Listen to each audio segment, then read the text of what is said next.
বিধানসভা নির্বাচনের খবর জানাতে এই মুহূর্তে কলকাতায় আছেন সহকর্মী সুব্রত আচার্য। যাচ্ছি তার কাছে।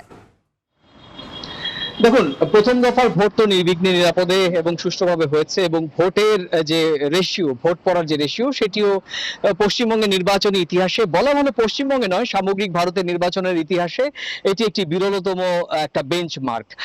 সেটি নিয়ে কাটাছেঁড়া চলতে পারে এবং অবশ্যই এটাও চলতে পারে যে উত্তরবঙ্গে এবং দক্ষিণবঙ্গের 16টি জেলায় 152টি আসনের মধ্যে তৃণমূল বা বিজেপি কে কতটা আসন পাবে এবং এত সংখ্যক লোক, এত সংখ্যক ভোটার তারা লাইনে দাঁড়িয়ে ভোট দিচ্ছে, সেটি তো রাজনৈতিক দলগুলো করছেই। কিন্তু তার থেকেও বড় বিষয় হচ্ছে যে এখন দ্বিতীয় দফার ভোট আগামী 29 এপ্রিল, যার প্রচার প্রচারণা শেষ হবে 27 এপ্রিল বিকেল 5টা পর্যন্ত, 5টার পর থেকে সাইলেন্স পিরিয়ড শুরু হবে।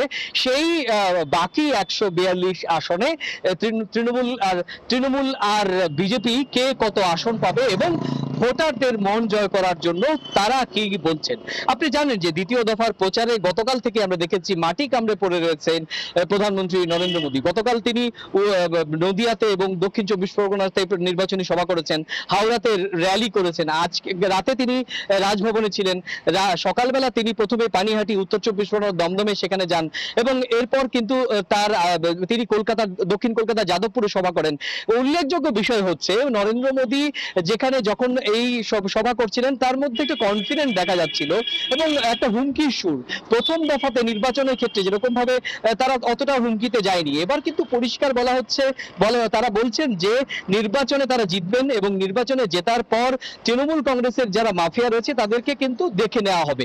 একই রকম ভাবে অমিত শাহ তিনি আজকে সকালবেলা যে প্রথম দফার নির্বাচনের ফলাফলের বিশ্লেষণ, যেটা তাদের ভাষায় চার্জশিট প্রকাশ করে বলেছেন যে তারা 110 আসনে জিতবেন। কিন্তু তারপর অমিত শাহ আবার আরেকটি নির্বাচনী সভা করেন, সেখানে বলেছেন তৃণমূলের মাফিয়াদের উল্টো করে ঝুলিয়ে সোজা করা হবে।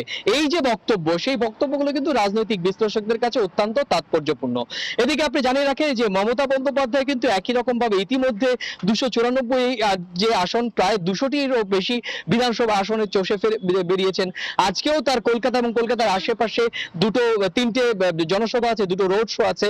তৃণমূল কংগ্রেসও নিজের মতো করে তাদের যে দ্বিতীয় বা শেষ দফায় 142 আসন, অধিকাংশ আসনই গত 2021-এ তাদের দখলে ছিল। তাদের দখলে থাকা আসনগুলো তার মরিয়াভাবে ধরে রাখার চেষ্টা করছে। তো আগামী দফার নির্বাচনী মাঠ বা আগামী দফার যে বিধানসভা কে কত নিতে পারে, সেইটিকেই নিয়ে কিন্তু এখন প্রধান দুই রাজনৈতিক দলের মধ্যে বাকযুদ্ধ শুরু হয়েছে। তো এই ছিল আমার কাছে ভারতের পশ্চিমবঙ্গে প্রথম দফা নির্বাচনের পর দ্বিতীয় দফা নির্বাচনের আগে রাজনৈতিক যে চাপানোতর, সেই সংক্রান্ত আমার কাছে থাকা সবশেষ তথ্য। যুক্ত ছিলাম কলকাতায়।